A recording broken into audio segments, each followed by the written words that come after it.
Hey there, it's Lenny McGill with the GlockStore Performance and Custom Shop right here in San Diego, California. And you know, one of the hottest things in the Glock business is the new Glock 43. It's the mini, or honey, who shrunk my Glock gun.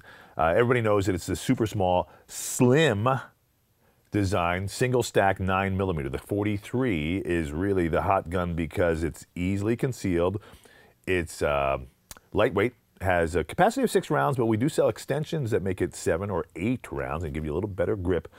But it's so easy to conceal and tuck this away that it's become extremely popular with law enforcement as a backup gun and with concealed carry citizens. So this gun is super hot. We sell a ton of them. We've got a lot of accessories that make it even better. One of the downfalls of this G43 is the actual trigger design. The shape of it is, this safety is very sharp and very irritating to your finger, as well as the trigger pull. It's very long and hard and heavy. In fact, we've measured it out. It's basically about 6.5, 7 pounds. Now, when you shoot the gun a little bit, it will, wear itself in, but it's a heavy trigger pull, and anybody who's got one knows that for sure. So one of the hottest things we have here in our shop, and one of the things we've sold for many, many years, is our 3.5 pound connector, our double diamond 3.5 pound connector. It's falling down there, but basically this is one of the easiest things to do to not only lighten your trigger pull, but also shorten the stroke. It does both. It gives you a better trigger experience. And we've been selling these for the regular Glocks for literally almost 20 years. It is one of the hottest items we have. Ours is better than others. The double diamond is better than the other brands, and I'm going to tell you why. First of all, we use a really high quality steel, and we stamp it at a machine stamping place that is precision bar none. Okay, it's the best probably in the whole country. Secondly, we also coat our double diamond connector with NP3, and if you know anything about NP3, it's a very friction-free or a low coefficient of friction environment or surface that is actually bonded to the metal, so it's not going to come off, it's not going to wear off. It's almost like a Teflon, if you think about that. There's two things that are really cool about it. One, it's super smooth and slippery. You can really feel it with your fingers. But two, it's so easy to clean, doesn't adhere, no grit or grime adheres to it, just wipe it off. So this item is going to change this trigger experience in a big way. It is our double diamond 3.5 pound connector, and I'm going to show you how to install it here in this video. So there it is. See, it's got a little double diamond thing there. It's got a small little leg there, and if you look at that real quick, you're going to see that it sits in the gun.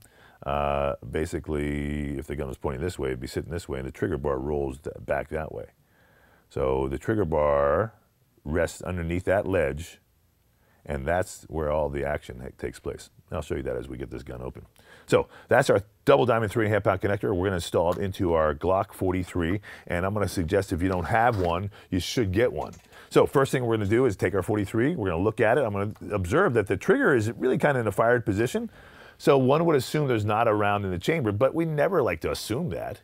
We have to verify. Every time I pick up a gun, I'm going to go ahead and keep it pointed in a safe direction. Keep my finger away from the trigger. I'm going to drop the magazine. Magazine's empty. That's a good sign too. But hey, let's look inside that chamber. So we're going to keep, again, finger along the side of the frame here and rack the slide back. You can grab it up here, grab it back here. I like to grab it up here and actually physically look inside. And we know that there's no round in there because I can physically see it's empty. Let the slide fall in a safe direction, and now pull the trigger in a safe direction. And now we have a safe and empty gun. There's no ammunition in the magazine. There's no ammunition in this table, on this table, or in this room, as a matter of fact. This is a completely dry environment. And I suggest whenever you work on guns, whether it be to clean, to install parts, to maintain, or just to look at, you really separate the ammunition from the environment because it's so easy to load a magazine and to pop it into the gun and to rack the slide and pull the trigger. That's what the guns are designed to do. So as a fail-safe, just don't put any ammunition close to you and you will not have a mistake. And trust me, everybody who's in the gun business, for as long as I've been in the gun business, have had mistakes. And if they tell you they haven't, they're probably lying. So that being said, let's go ahead through the basic disassembly of this Glock 43. Glock 43 is the same process as the full-size guns. That's the nice thing about a 43, and really the nice thing about all Glocks is they basically operate the same way. There's a couple little changes inside here, though, that are different for the installation of this 3.5-pound connector, and we're going to talk about that as we get there. So, first step is, of course, the trigger is in a fired position. Next, I'm going to wrap my hand up around here and just pull the slide back 1/4 of an inch or so, just a little bit to take it out of battery. Now, you can do that a million different ways. I've seen the guys at the Glock factory actually approach it from the front and push it back, and actually then they would work the slide lock lever.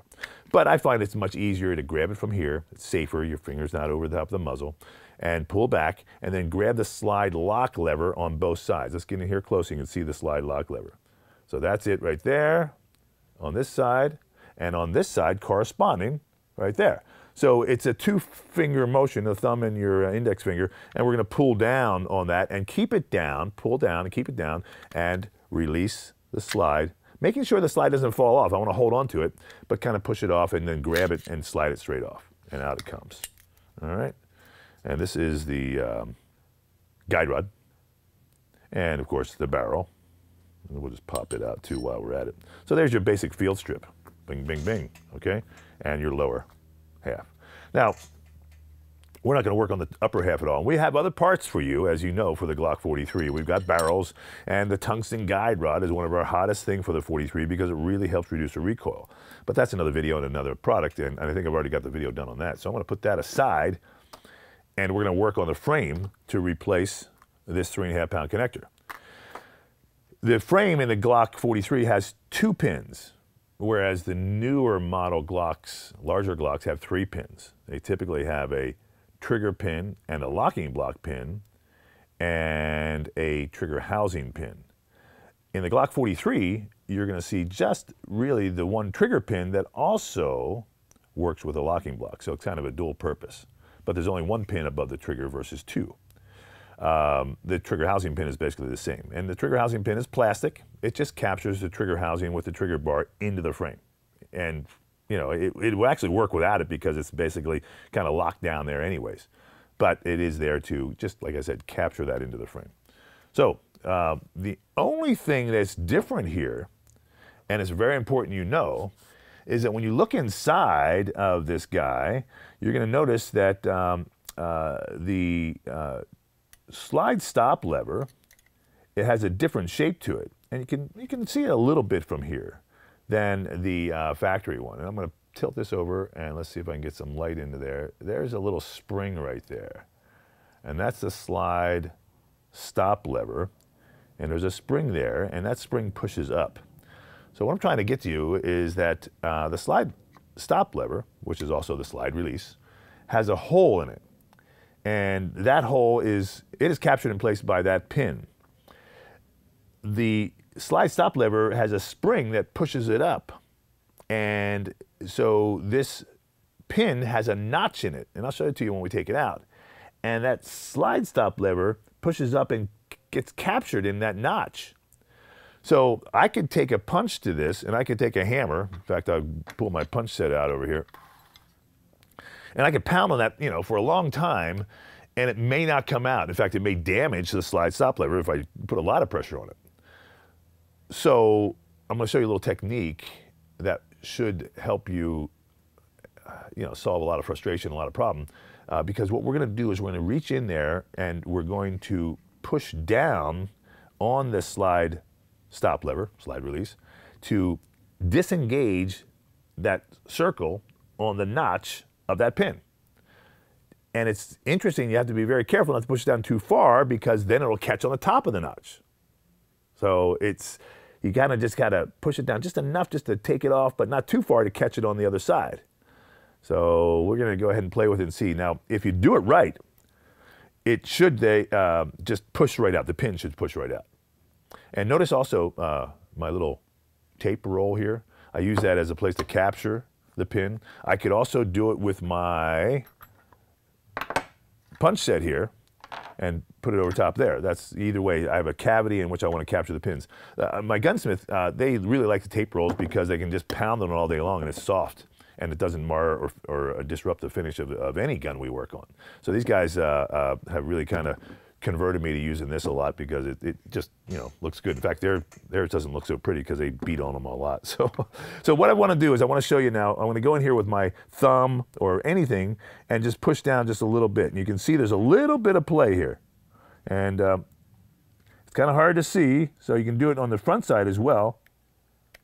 But let me get in here, see if we can get in close here. So I'm reaching in here and I'm intersecting and touching with the punch the pin, and there's just a little play. I mean, literally maybe an eighth of an inch, not even, maybe even less than that, maybe a 16th of an inch of play. And I don't know if you can see that real quick, but I'm going to do it one more time just so you can see it. So if I can do this properly, this pin should just slip right out once I put a little pressure on it. So I can reach, I'm going to put the pin on the top here, the pins, should I say, the punch, and then I'm going to come in here and use this other punch and see if I can push it down just enough to get this guy out. And then look at that, that was easy, just like that. Sometimes you get lucky on that, and that was very lucky that time. It literally just got it right and just had enough pressure on it that I was able to push it straight out without a whole lot of effort. Now, once that comes out, take my punch again and just pull my locking block out. And the locking block just lifts straight up. I'm just going to pry it right up. All right, and a little bit more. And there's the locking block. Now notice what I said is the locking block has a hole in it that intersects with the pin. Now let me pull the pin out. This is why I like to use this little tape roll, because the pins don't go flying around or rolling on the carpet and you lose them. So there's my pin, and it goes into here. All right, and then it's captured in the frame of the gun. Now notice that the pin also, like I said, has a notch on it. It's a pretty deep notch. If you get in here close, you'll see. See how deep that notch is? And that notch is where this guy, being the slide stop or slide release lever, resides. So what happens, you'll see, is see that little spring right there? It's pushing up. And so what happens is this thing, if you can see it like this maybe, let's see if I go like this, gets caught up there and it gets caught on the notch. So I want to push it down just a little bit, and not too much to catch it on the top, just a little bit, so then it comes straight out. But it will get caught on the notch, and like I said, you can beat on it for a little while, and all you're going to do is bend this slide stop lever itself. So by putting this guy into the hole, I'm just going to demonstrate one more time that it rests on that notch, and it actually rests in the upward position. So when I go to remove it, I just go in here and I just push down on it just a little bit, and then that pin comes right out. That's what's great about it. So let me go ahead and pop this guy in here, pop that guy in there. Now I'm going to go ahead and take the trigger housing pin out. That comes out pretty easy. This is our, by the way, our front sight takedown tool. Has a front sight hexagonal wrench, or, you know, it fits that particular nut for the front sight. And you almost have to have one of these to change your front sight. This is the 3/32 punch that is kind of universal for the Glock takedown. So any of these punches will work. This one we sell as a separate piece. We sell this as a separate kit because it's got the hammer, and I'll show you how that works a little bit later on. And I love this hammer, and I'll talk to you more about that. So this then is the trigger housing pin, and that just pushes right out. Not a lot of pressure there. Just comes right out by hand. Okay, it's not, you don't have to beat on it or anything like that. So now both pins are out. They're both captured inside my little donut hole here, and there's the trigger bar. So now, basically, I've already taken the locking block out. And I'll pop that in there too, so I don't lose it. And I'm going to go ahead and pull the trigger bar out as a whole by the ejector is what that's called right there, because that ejects the shell outside of the ejection port in the recoil. Okay, so here comes my whole trigger bar and trigger housing. Okay. Now, I want to look, before I take it apart, I want you to look at something real quick. This is real important because you don't want to mess this one up. The trigger bar sits inside this little bitty, what would you call that? Maybe a hook. And it's a hook that is attached to the spring that resides inside the trigger housing. All right? So that hook captures the trigger bar. There's, you know, in most Glocks, there's a spring, an S-shaped spring, a coil spring with two ends that captures the trigger spring into the trigger housing that captures the trigger bar, and makes it all one unit, and then you kind of fiddle with it to put it together. This one doesn't have that. It just kind of rests inside that little hook there. So when I take it apart, I want you to watch what I'm going to do. I'm just going to go ahead and twist it out, and there it goes. And I'll put the bar right there, and that's the piece we're talking about, and that's the hook we're talking about right there. See if I can get a good shot. There's the front side of it. Let me turn it around here like that, and there's the hook that we're talking about right there. That guy right there is where this trigger bar resides or rests. And inside here is a spring that's captured by this little piece right down here. And you don't really have to take that apart. It comes from the factory as this. However, what we're talking about is this connector. We're going to replace the factory connector with the 3.5 pound connector, the double diamond 3.5 pound connector. But first, I do want to identify one thing. You know, Glock has become a little bit more documentative, and they now have numbers stamped on most of their pieces and parts.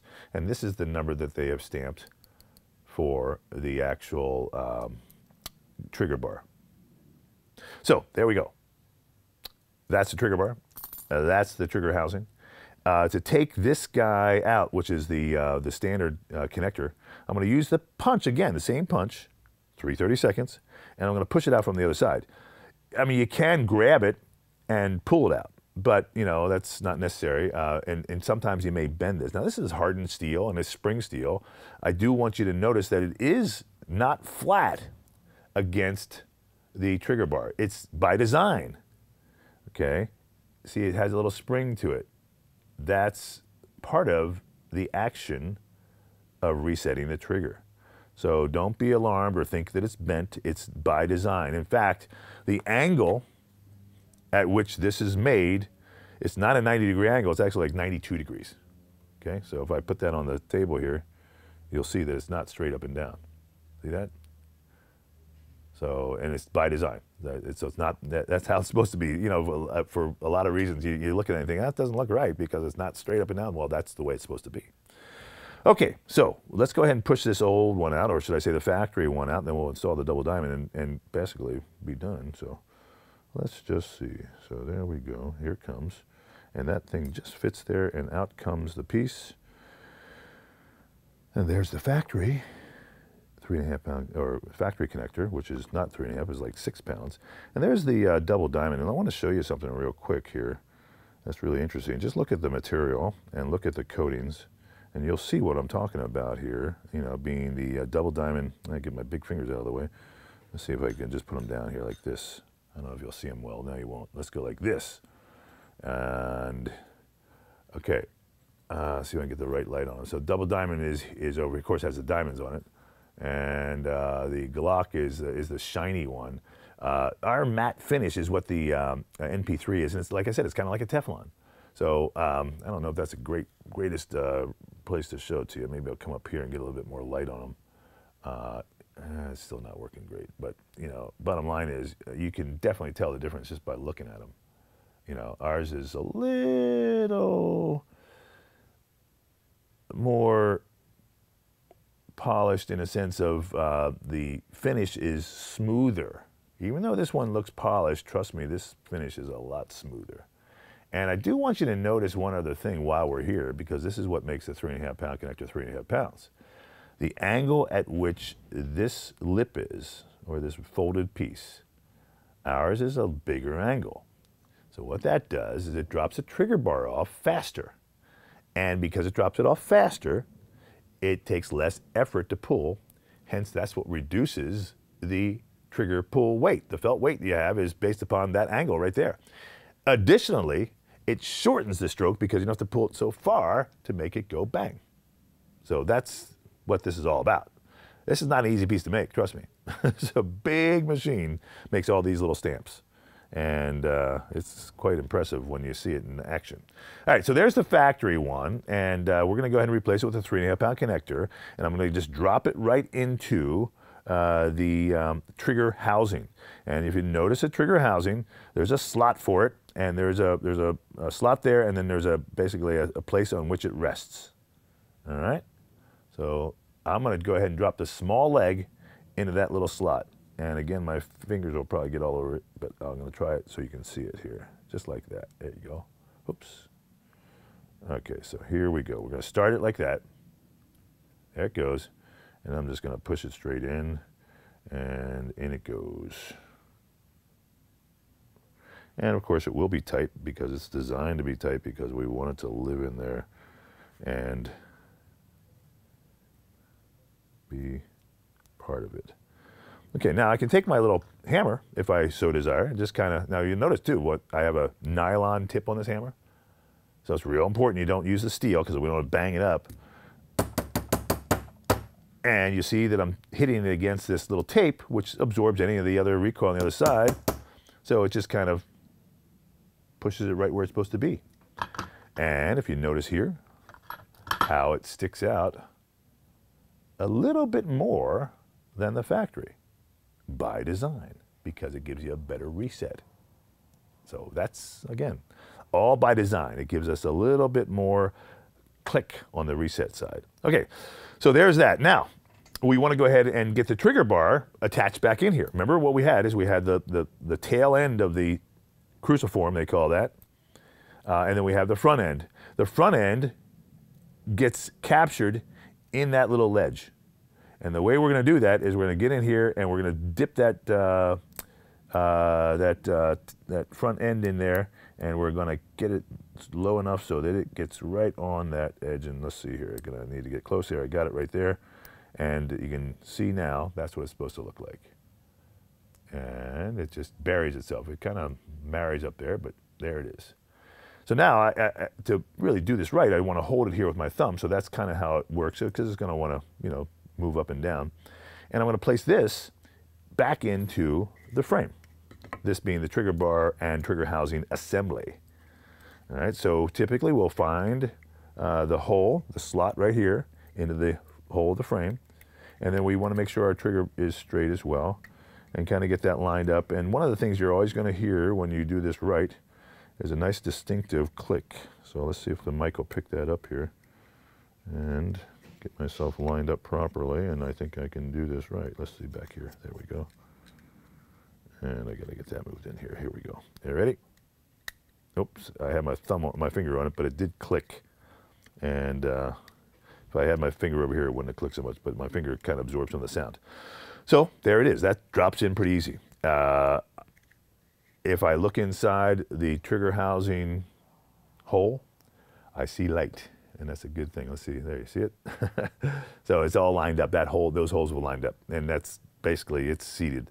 It gets a little bit more difficult with this next piece. Right now, the trigger bar and the trigger hole line up pretty good too. Let me get it on the light here, and you can see that right back there. See that hole right there? They line up pretty good. Now you'll notice there's if I move this trigger a little bit at all, how I can, let's see if I come down here. Oops, let me go back up and see how I moved it, and then I can move it back. That's want to make sure that's in the right spot before I put that pin in. So that's what it's supposed to look like. And now the next piece we want to go ahead and install would be the slide stop lever. Now you're going to notice again that the hole is there. Remember, we have holes here in the front, and we want all those to match up, but they're going to migrate a little bit as you drop this piece in. Now, the way you like to drop this piece in is see that little cutout there on the frame? The thumb piece just sits in there, so that's where it goes.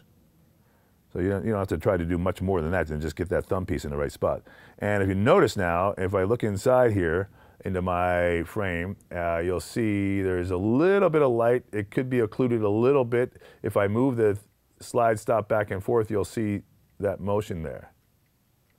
So I need to make sure that I keep it in the right spot, and then I can go ahead and drop my locking block in with the legs forward, or the feet forward, or what do you want to call those guys. And it's going to drop straight in. You'll see how the hole is going to match up with that hole. So just push it straight down.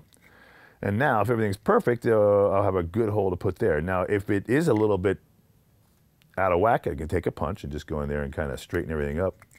and get it as good as possible. And then I like to hold the trigger down and look inside there and say, you know, it looks pretty good. It's not perfect right now, so I'll take a bigger punch and see if I can straighten some stuff up, and I just did. And now I'm going to grab my locking block trigger pin, I guess it's called a trigger pin, and kind of just push it in. And one of the ways I like to do that is to get it started, if I can, right there like so, and I felt it go in, and I felt it go in, and it felt pretty good, and just push it down on a table or something. And this is where my punch comes, or my hammer comes back in. This is why I like to use a nylon hammer. Now, see, it's not going in really easily. That's because it's intersecting with this slide lock lever. And so what I need to do is just push it down just a little bit as I punch, just like that. See how that was easy? So again, that spring wants to push it up. And it was just up just a little bit, but no need to beat on that thing. Just push it down a little bit with my thumb and tap it in. And make sure these are trued up a little bit, so I'll just push it a little bit more with the punch. There we go. And do you hear that click? That was the slide stop lever clicking into the notch. Just that little bit that I pushed that pin in, so that we don't want to leave our pin out there. We want to make sure it does kind of marry up and do what it's supposed to do. And the last pin we're going to do is this trigger housing pin. And I'll come in from the right side. They always say you should put your pins in from the right-hand side. That's kind of an old gunsmithing thing. And again, what's nice about this punch, should I say, this hammer, is that I can kind of beat on it and not worry about it. And again, I like to take a punch and just true that up a little bit so that it's flush both sides. That looks good. Voila! Now, last and foremost is to put our slide back on top and to go ahead and feel the magic. Much better. Much better. Oh my. Feel it? Hear the reset? There it was. Boom. Yes. Now, that is your simple, easy trigger job with the double diamond 3.5 pound connector. If you want the super duper trigger job, then you want to get the pyramid trigger. And I've got a whole separate video on that. And that's even better because we eliminate the plastic trigger and the plastic safety, which is very sharp, and we have a redesigned aluminum trigger shoe and aluminum safety that's much more comfortable on your finger, and we're also able to improve that trigger even more. So I hope you've enjoyed this installation video, and I certainly enjoyed doing it. Thanks for watching. I'm Lenny McGill. This is the GlockStore Performance and Custom Shop here in San Diego. If you're ever in Southern California or San Diego, certainly come in and visit us. We've got a great retail shop with some great people working here, and I know you'll have a good time. See you next time.